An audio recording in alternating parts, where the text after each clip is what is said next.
presented by RN Entertainment.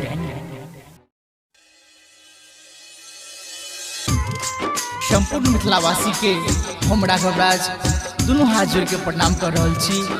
I corona के महामारी में एकटा मैं अपना बेटा के लेल केना गुहार कर रहा छथिन, आई गीत के माध्यम से अपने सब सुनना जाओ।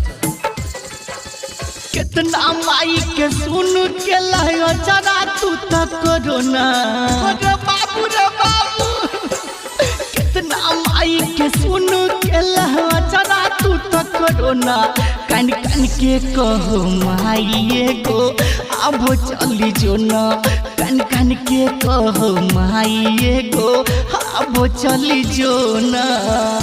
अखन अहाँ सब सुन रहल छी राघव राज के म्यूजिक बाय। अखन अपने सब सुन रहल छी राजेश निराला के शानदार प्रस्तुति presented by Kanchan recording studio.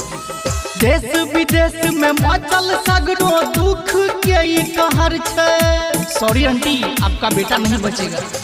नहीं जाने कैसन कोरोना फैलने कहर छे। हंसी खुशी जिंदगी में तू तो हदई छी हीरोना।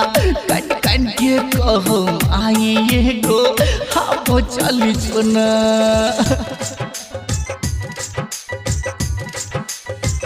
अखन अपने सब सुन रहल छी राजेश निराला के शानदार प्रस्तुति presented by Kanchan recording studio.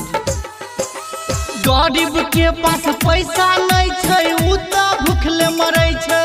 ए बाबू एगो रोटी दे दो। अमीर के पास छे तो पैसा बीमारी से उ लड़ै छे। राघव बीकेसी कहो दुख और नहीं बढ़ो न। कान कान के कहो माई एगो अब चल जो ना।